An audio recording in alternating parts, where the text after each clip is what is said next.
Hello, and welcome to Studio 420 at the Father Ryan Art Center, a focus on renewal. I'm your host, Jim Critchfield, and the program director at the Art Center, and I want to invite you to explore the many opportunities we have waiting for you, from theater, music and dance, to visual arts and many other creative arts. The Father Ryan Art Center, located in the heart of McKees Rocks, only minutes from Moon Township, serves the entire region of the western Allegheny County region, and the people who want to explore their artistic development through classes, workshops, and performances. The Father Ryan Art Center's mission is to inspire, empower, and enlighten through the arts, which we accomplish through providing professional, high-quality instruction and performances. We also have a beautiful state-of-the-art theater and a wonderful lobby cafe area for parties, meetings, events of all kinds. You can learn more about the Father Ryan Art Center by visiting our website at www.fatherryanartscenter.org or call 412-771-3052. And now, on with the show. Hello, and welcome to this edition of Studio 420 here at the Father Ryan Art Center. My name is James Critchfield. I'm the program director here at the Art Center, and I'm also your host for today. And we're going to be able to show you a little bit of a really cool art form that I'd like to introduce you, the art teacher for this. This is Elaine Bergstrom, and she's going to share with you a little bit of what she does here at the Art Center and many other places as well. Elaine, could you share with us a little bit about how you got started with this art form? Sure. Well, I was influenced by my mom's love of Asian culture, and I grew up in Chicago, which has a wonderful museum and a wonderful Chinatown. So I frequented the museum and got to see their wonderful collection. How old were you then? Young.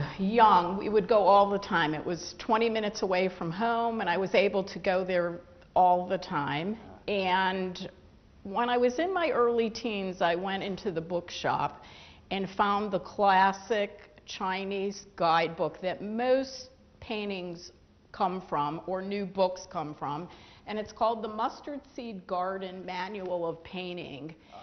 And I brought it home, and I tried mimicking what I saw in the painting because I loved it so much.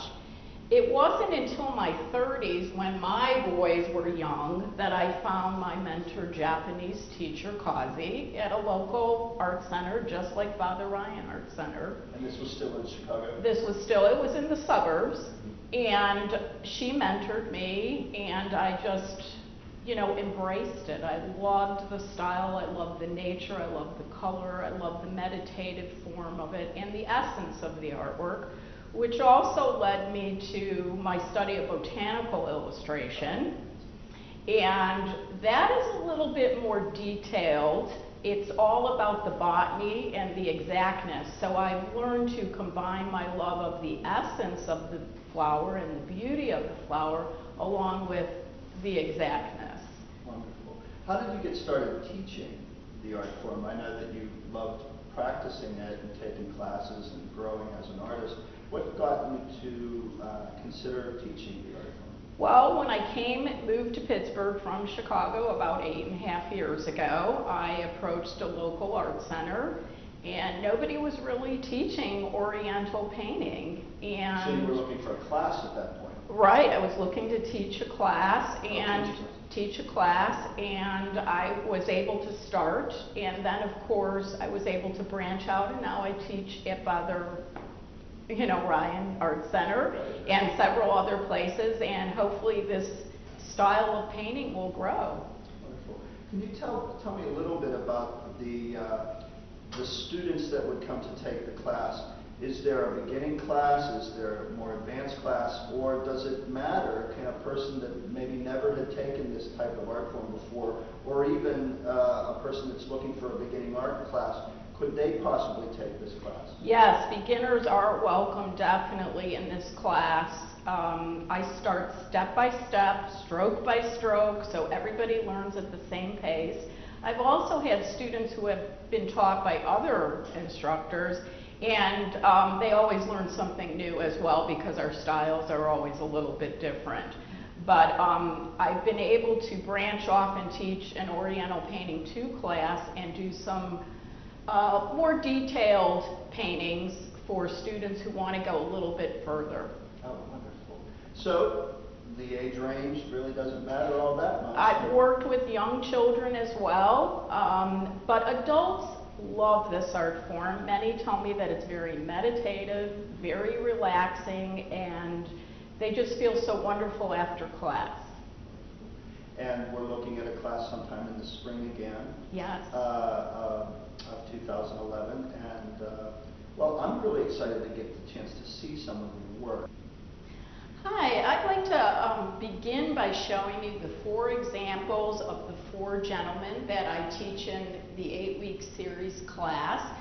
I usually start off with the wild orchid flower, which grows very grass-like into the wild, and it has very long leaves and about 5 to 7 flowers on each stem.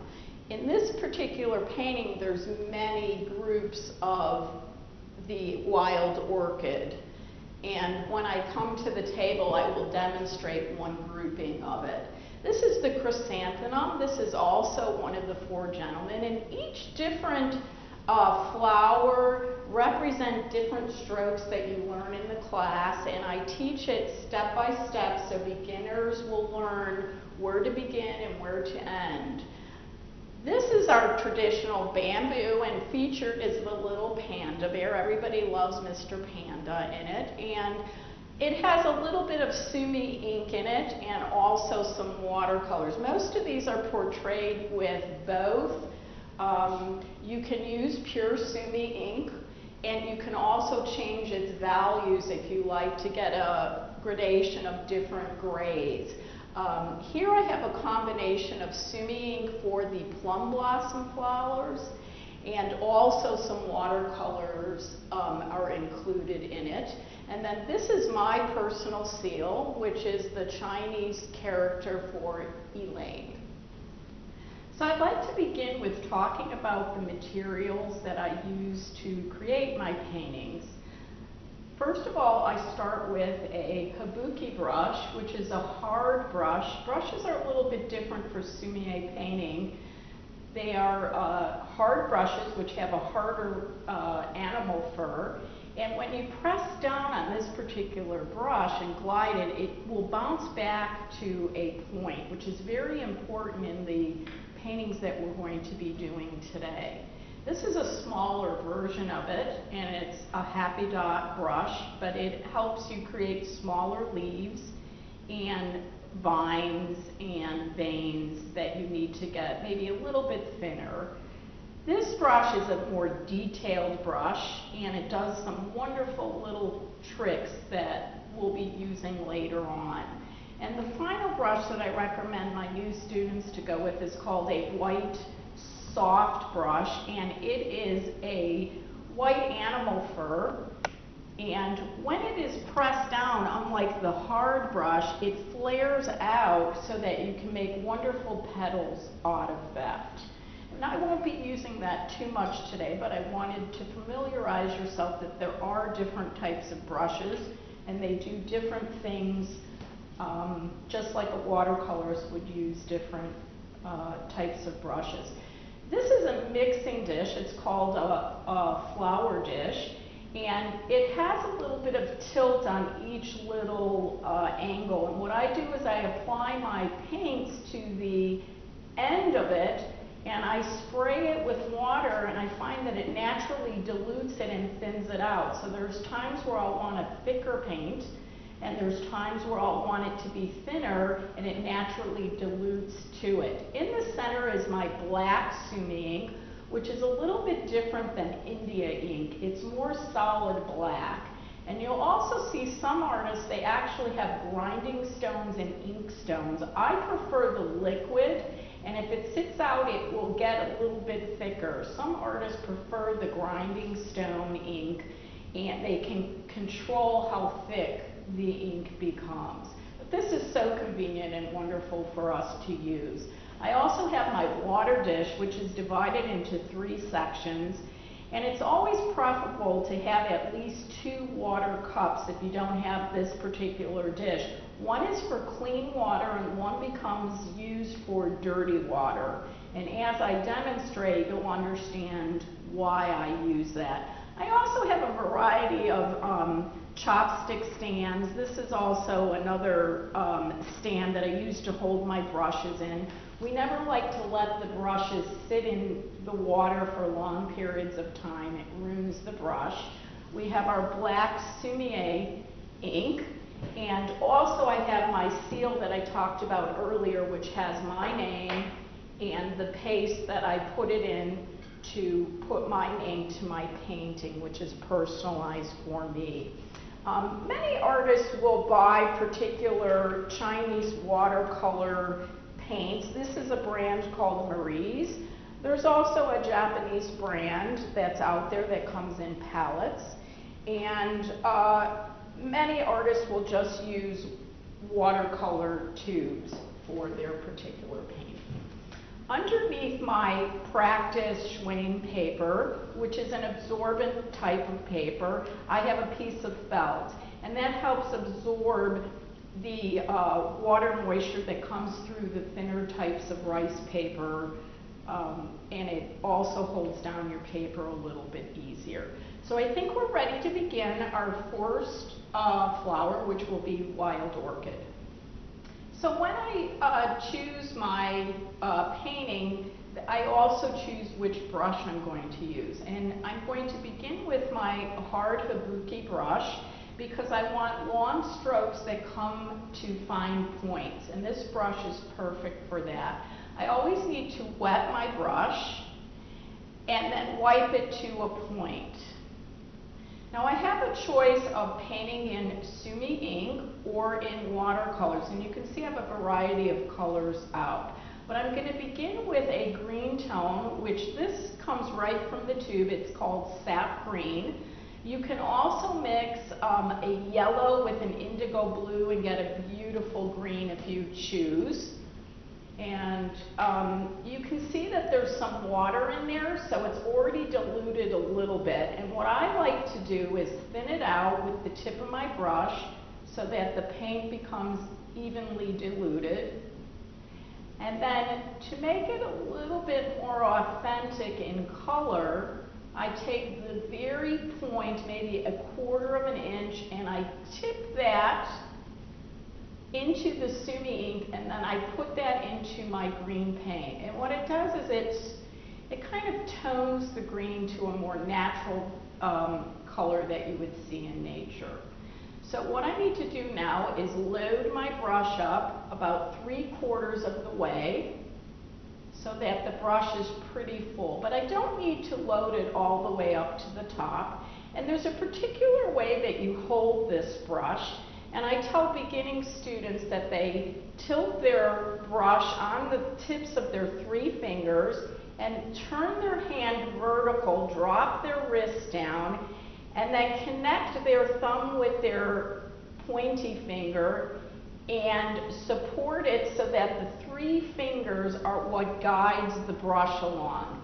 The ring finger comes out in front as just a guide.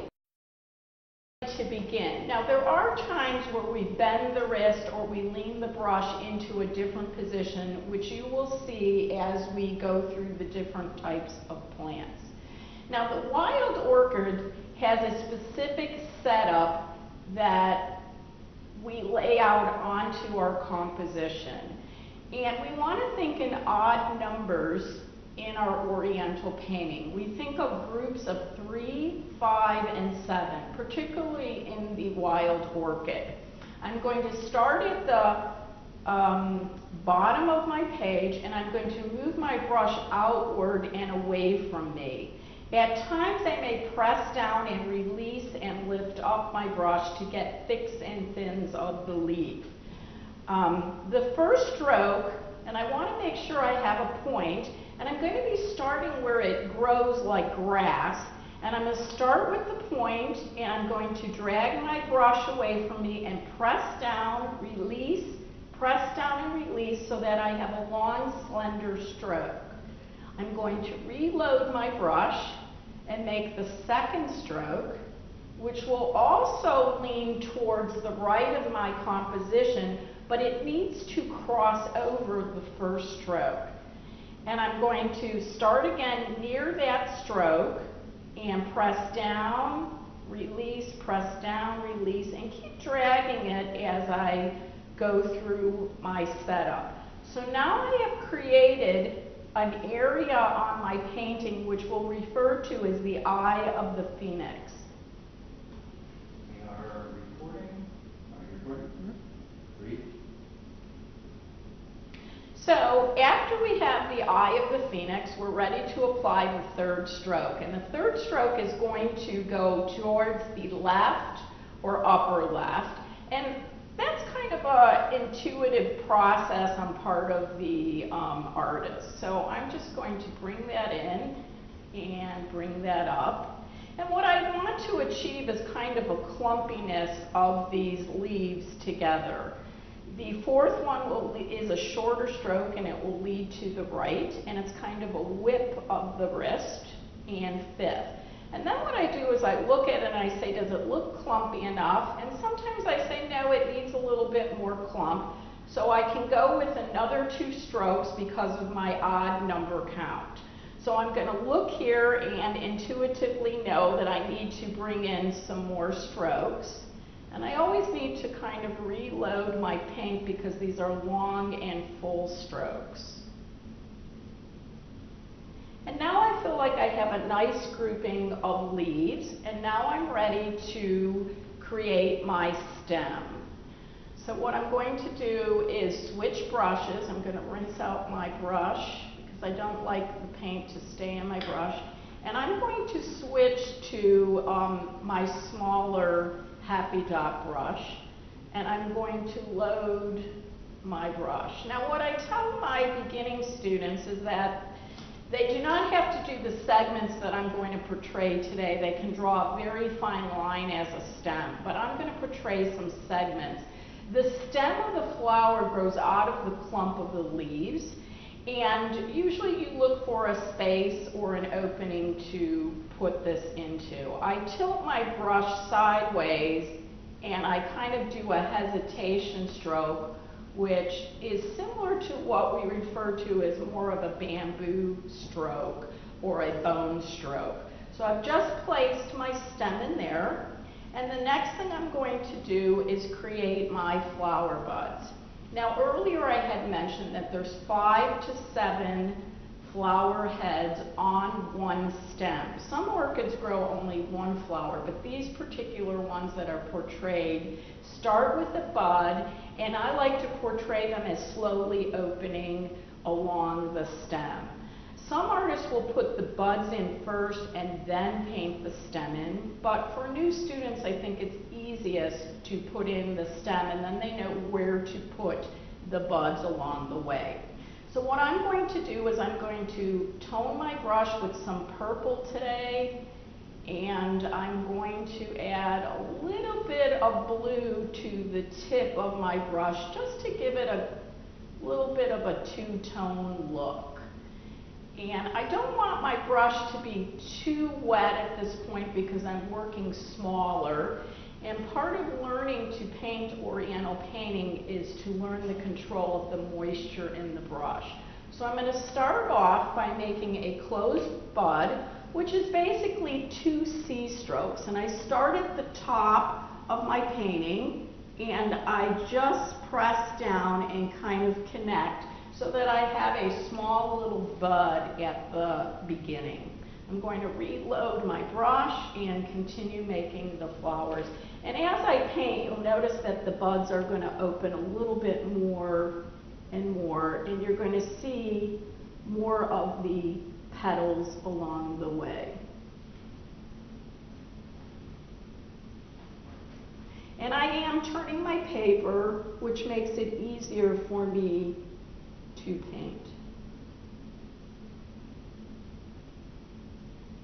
And you can see that the buds are starting to twist and turn.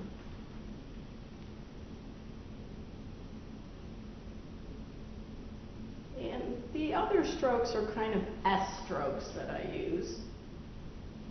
And the last one I usually like to turn upside down, and I think it's easiest to just turn it the paper upside down. So I have my 5 buds, and now I need the stem that connects to the major stem, which is the petiole. And I'm going to take my smallest, thinnest brush, and I'm going to make a very fine line so that it connects the flower head to the stem. And then what I do is I put in small little leaves that just draw the eye up to the top of the painting. And occasionally what I will do is put in, I'm mixing some green and red to kind of get a more natural earthy tone brown. And I'm going to take my small hard brush and I'm going to do some squiggles so it looks like it is in the bottom of the ground growing. And here we have a basic wild orchid painting. So the last of the paintings is the plum blossom or the cherry plum blossom, but here in Pittsburgh you can look for any tree that has a 5-petal flower on it, and you can paint in a variety of different colors. Today we're going to choose a cool red with a blue bias to it. The plum blossom is the first sign of spring in Japan and China, and it starts really in January or February, but it's a very gnarly branch with these delicate, beautiful petals on it. And it can be portrayed vertically or horizontally, and I prefer to paint it horizontally. So we have 2 pieces here. And I begin with my hard Kabuki brush, and I like to take a little bit of a diluted sumi ink and kind of outline it very lightly with the tip of my brush to kind of put my placement on the page. I hold the brush vertically, and it's almost like I'm drawing very loosely where I want this beautiful branch to be placed in my composition.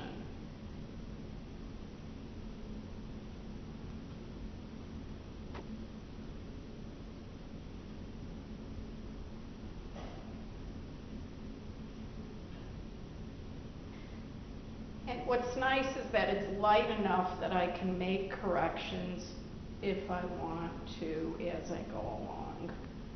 So I'm adding some side branches to it, and I'm going to actually bring part of this brush branch behind the major brush, which is really nice. And I'm going to begin with dragging my brush along the edge of this painting and getting kind of a dry, gnarly looking brush work. And you can see the brush is drier in areas, unlike when we did the bamboo when we wanted wetter areas, or the orchid even. I have to be careful though that I don't make a long continuous outline, because it does look more, or I would say less natural looking. And I'm using the side of my brush to drag it across, and it's creating the illusion of this gnarly branch.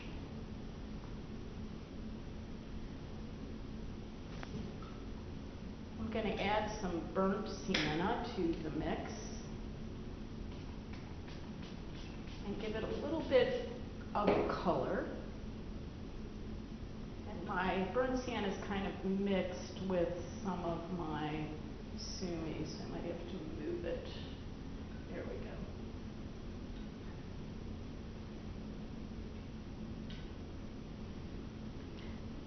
And I always have a blotter of paper towels working with the water medium, so that way I can control the moisture that's on my brush and my paper. And now I'm just going to drag this color in my branch. And it allows me to add color as I want it. I have more control over it. And later I can go back and add some sumi into the bark and create some form. So the next thing I'm going to do is take my smaller kabuki brush, and I'm going to put the tip into my reddish tone.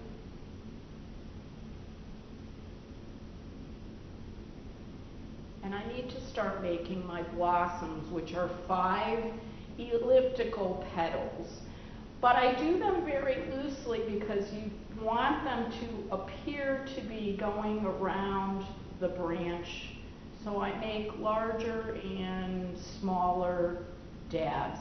A lot of times new students will just want to hit the paper and let them bleed, but you really need to twirl around the tip of your brush and control the size of your blossoms. You'll get into trouble later if you always just let the paper do the absorbency. So right now I'm just adding little elliptical places around. And the other thing that's important is do groupings of the buds. You don't want every other flower along the branch. It's better if there's more groupings around it. So this area in particular has a lighter tone to it. So by adding the pure red on top of it will give the illusion that some petals are closer to you and some will be more in the distance. Hopefully you can see that.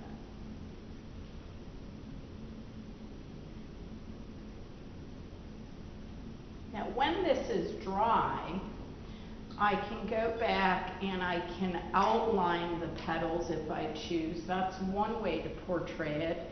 The other way is just to put the stamens in, which are the areas of the center of the flower that give off the pollen.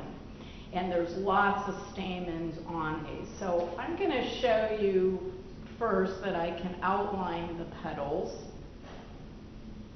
and create what the illusion and the direction that I want. So just like the chrysanthemum, I'm going around.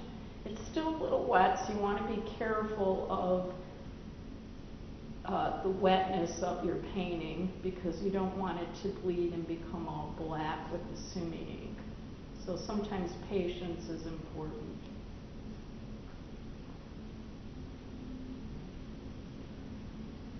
And I look at the direction of these elliptical circles that I've created, and that's how I know where I want my flowers to be leaning towards this. Now I want to go back in here. This happens to be a particularly thick, gnarly brush that I created, but I might want to drag some more paint in there. I might want to put some holes in it and accentuate maybe some of the grayer areas, and it really brings it to life. I can also add some branches on it, and I would continue building my flowers until I felt it was done. I hope you've enjoyed learning how to start painting the Four Gentlemen, and you'll join us in classes in the spring or summer.